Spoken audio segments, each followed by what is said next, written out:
I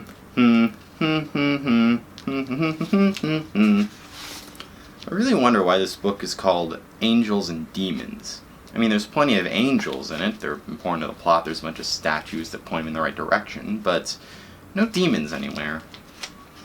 It's very bizarre. Oh, hi. Hi there. So after the renowned success that was the Da Vinci Code movie, Ron Howard decided, and by decided, I mean was contractually obligated, to make the preceding book, Angels and Demons, into a movie. This book was actually written before Da Vinci Code, but the latter got the movie treatment first because it was more popular. So the book is a prequel, and the movie is a sequel. Got it? Good. Let's get into this. I don't have much more of an intro this time, thankfully. Once again, we get a page blurb about the supposed accurate depiction of things in this book. This time, it asserts that CERN, a Swiss-based nuclear research institution, has successfully produced antimatter, and that antimatter is the most powerful substance man has ever been able to create. It then once again assures us that art, history, and other stuff is accurate. Well, that is partially true. CERN has created antimatter in the past, but only like 10 nanograms worth, which could power a light bulb for maybe 4 hours. And if it exploded, it would give off the equivalent of like a firecracker or something like that. And they actually have made a website as like an FAQ of things in this book that it gets wrong. You can find it at angelsandemons.web.cern.ch. And it'll also tell you things like antimatter is not, in fact, a reliable energy source, because it takes far more energy to create antimatter than it could ever possibly yield. So, it's a waste in terms of that. But, I suppose 1 out of 2 is a new record for Dan Brown, and especially now since we're not in historic fiction, we're now in science fiction. Yeah, at least praise him for trying something, even though this was before Da Vinci Code. And that the Brotherhood of the Illuminati is real. Illuminati? Okay, no. So I'll start off by saying this.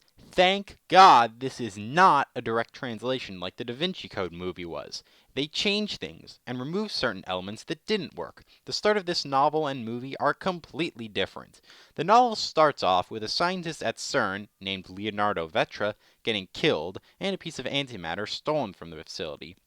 CERN's director, Maximilian Kohler, sends for symbologist Robert Langdon to investigate, since Langdon is an expert on the Illuminati, and the murderer branded Vetra with an ambigrammatic symbol for Illuminati. An ambigram is a symbol that looks the same when viewed upside down or right side up.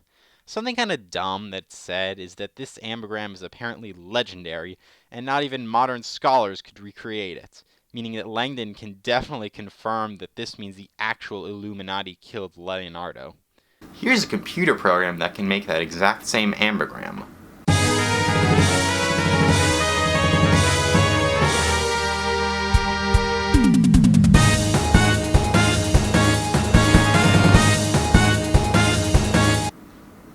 Oops. There are a few other things that are a bit silly, like a jet that is able to get from Boston to Geneva, Switzerland in an hour because science? We meet the murdered scientist's daughter, Vittoria Vetra, and we learn about their backstory.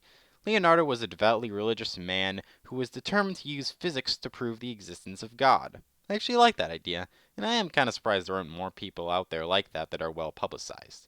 He was using a particle accelerator to replicate the Big Bang, and found that matter and antimatter were generated when the two particles impact each other at high speeds. This is in fact scientifically accurate, but I'm not going to go on another 5-minute rant like I did last time, because the book is never asserting itself to be scientifically accurate, only historically.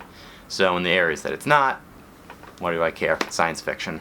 After learning all of this, Langdon and Vittoria head off to the Vatican, because CERN is called and informed that a security camera from there was stolen, and now it's pointed right at the capsule with the antimatter. And when the battery on the capsule runs out, at midnight, it'll blow up the Vatican. The movie more or less picks up here, but we also get to see that before all of this, the Pope died, and now a new Pope is about to be elected. The Illuminati planted the Illuminati capsule on the day that the papal conclave was about to take place. The Vatican is called and threatened by an Illuminati assassin, so they reach out to Langdon, despite his actions in the Da Vinci Code. Which I might add, I'm pretty sure he never even told anyone about, despite what they say in this movie and in the trailers. He exposed one of the greatest cover-ups in human history. But what terrifying discovery would make the Vatican turn to him? So they fly to the Vatican, and here's where the book and movie are the same for a while. They meet up with the captain of the Swiss Guard, Commander Richter, head of Vatican Police Force, General Olivetti, and the Camerlengo, the Pope's Chamberlain, who was played in the movie by Ewan McGregor. They all debrief on the current situation, because along with the antimatter capsule, 4 cardinals have gone missing. They accept that the Illuminati has come back for revenge after the Catholic Church went on an Illuminati purge hundreds of years ago. I haven't found any sources on this being true, though. Our pillars. We will brand your preferiti and sacrifice them on the altars of science. Then bring your church down upon you. So Langdon listens to the assassin's message and is able to deduce that these public places will be on the 4 altars of science on the path of illumination, a sort of historical path that leads people aspiring to join the Illuminati to their meeting place, the Church of Illumination. Did I seriously read that right? Wow. And Langdon and Vittoria get permission to go to the Vatican archives to try and find this path of illumination through an old Galileo document. You know, aside from some silliness, I like it. 4 kidnapped cardinals, 1 killed every hour, at midnight a bunch of antimatter will blow up the Vatican. That is a good setup for an action thriller movie like this. This alone lends to a faster pace, which I'm not gonna lie, I kinda love. Much more than Da Vinci Code, especially. I mean, you know, it is really silly every now and then with the frickin' Illuminati as villains. And above all else, no conspiracy theories! I mean, aside from the Illuminati, but they kind of existed in a way that the book depicts them. I mean, not completely accurate, but, you know, it's close enough to the point where I'm like, yeah, okay, I guess I can see that happening. The reason why I can overlook it is just because of how much less in your face it is when compared to the Da Vinci Code, where that one was just all about ham-fisting you with all of this, you know, revelations, oh, Mary Magdalene and all that. And this one was like, nah, Illuminati, antimatter, blow up the Vatican, go save the Vatican. It's simple, and I like it. Much more. I also think that in the film, they vastly improve on Robert Langdon's character. Tom Hanks has a lot more energy here, and he has some pretty funny one-liners. Fellas, you called me. He also handles some pretty intense scenes well. It's still nowhere near an amazing performance, but it definitely works. I also like the supporting character, Vittoria Vetra, more than Sophie in the last one. Vittoria, especially in the book, has a pretty extensive backstory, and is actually quite smart and pretty funny at times also. I don't really like how she's portrayed as a love interest in the novel. I think her being a platonic co-worker is better, as in the movie, especially given the age difference between her and Langdon, but she is pretty cool still. Not everything translated great to screen, but her presence is still welcome. So the two get to the Vatican archives, where they find a clue that will lead them on the path of illumination in an old Galileo written document, Diagramma. But as Langdon is about to simply write down the clue, Vittoria says they don't have time, and she rips the document, and they run for it. My heart sank when I saw that. She just ruined a big historical document. There's like one of a kind left. I mean, I'm not really a history guy, but it's just like, I don't know, did anyone have that same reaction? Let me know. You removed the document from the Vatican archives? She did. I mean, I'm pretty sure a Harvard history professor could have written it down fast enough. He's a Harvard history professor. Whatever, they get led to the Pantheon to find the altar of Earth, but soon realize they are mistaken. Did Raphael Santee ever design a chapel with an ossuary annex and an angel figure commissioned by the Catholic Church? I'm sorry, I can only think of one. So tell them, if you can only think of one, don't just say, I'm sorry, I can only think of one. You say, that actually does sound familiar. It sounds like The Chigi Chapel in Santa Maria del Popolo. Okay, this time I apologize to everyone for my pronunciation. I just can't do it right in any of these books. Anyway, they arrive late and found that the first cardinal has died due to a handful of dirt being shoved down his throat. ugh. Next, they get led to the next altar, the Altar of Air, St. Peter's Square. And then we get this.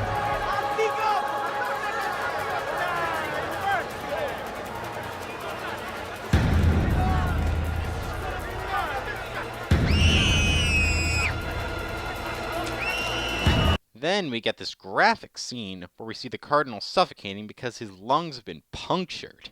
Vittoria tries to give him CPR, but then his lung blood splashes on Langdon's face. Ugh, gross. We then see Langdon return to the archives to find more clues, but he gets caught up in what appears to be a trap.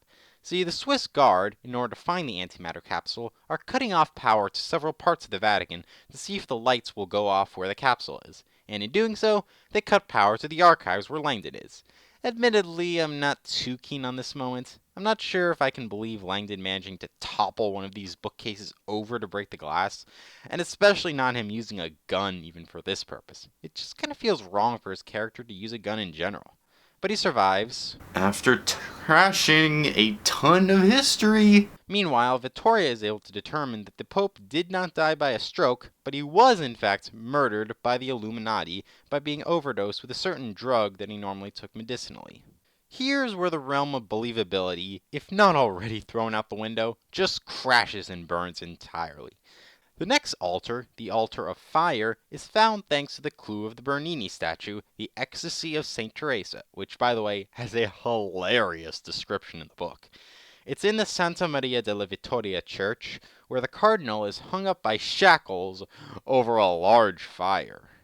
Is it even possible for this to go unnoticed for so long? Or no smoke, no noise, no alarm, no tourists? It just seems weird. I mean, I know everyone in this area is outside the Vatican waiting for the Pope to be elected, but no one like a janitor or a random tourist just in the area?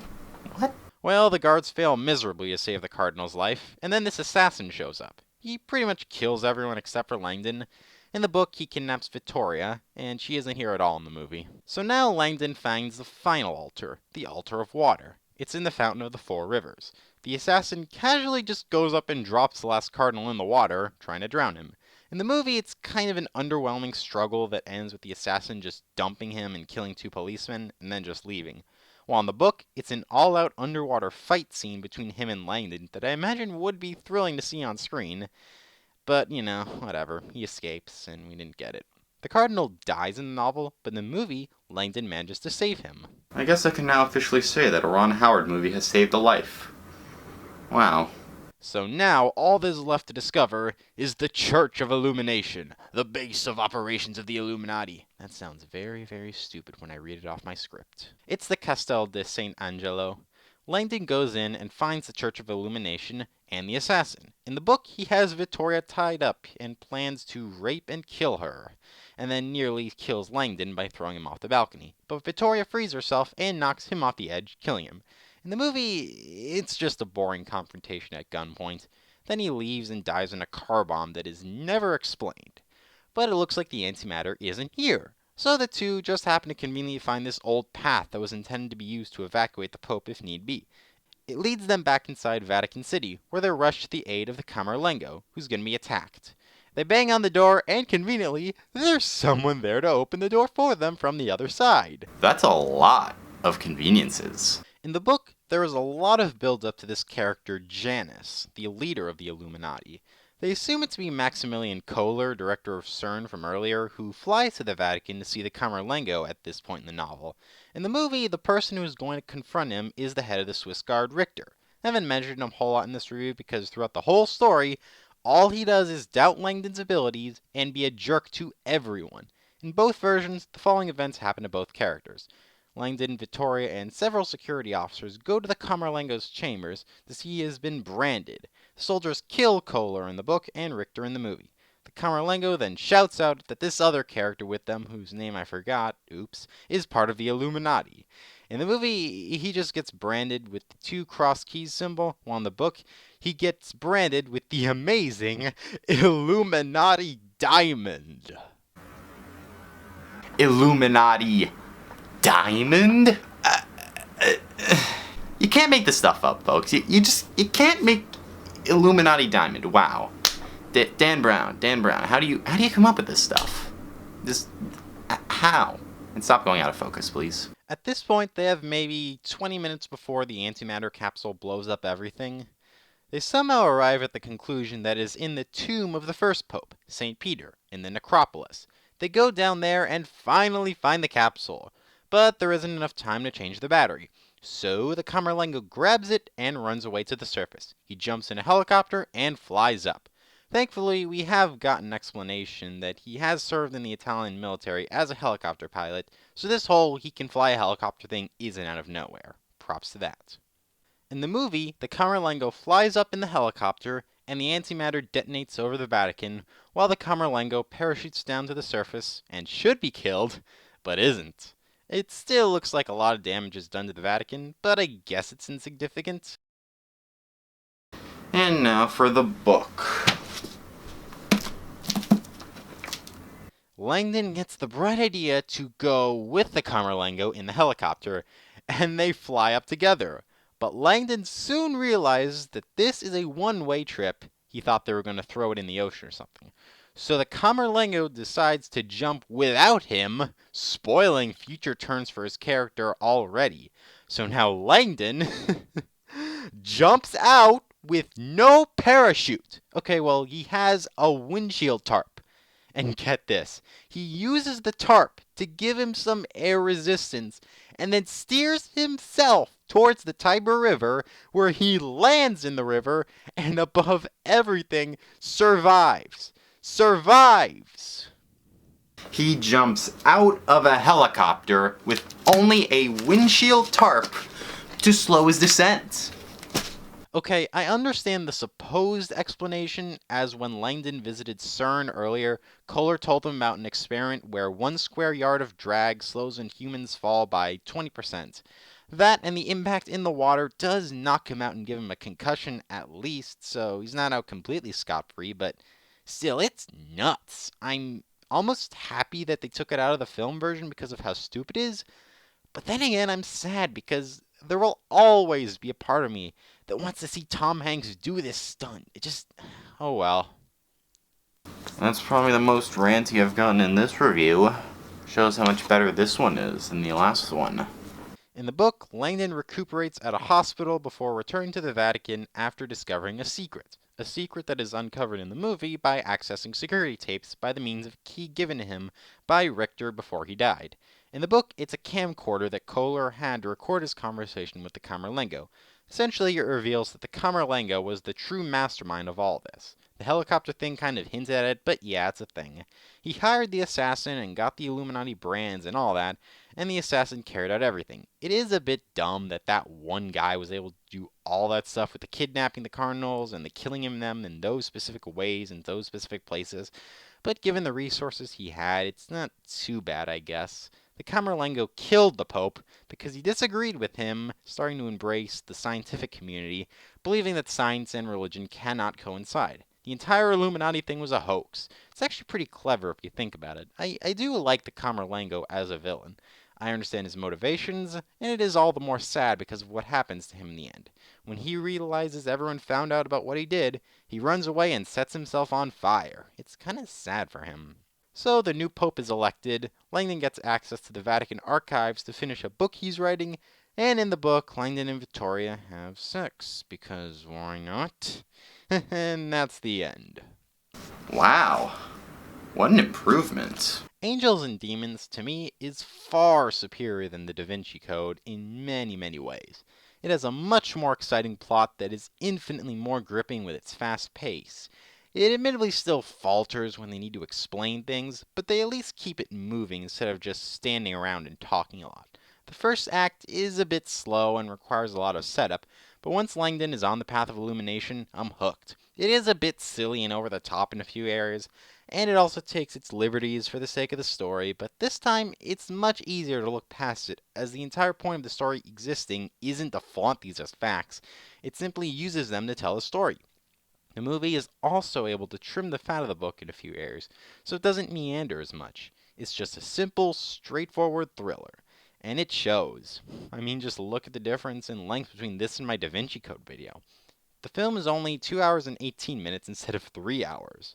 The book is a fantastic read, and I dare say the movie is decent. Maybe not on too many repeat viewings, but I may even go as far to say it's pretty underrated. But with all that being said, I do realize something now. There never was an Illuminati. It was all just an elaborate hoax. Which means there's no point.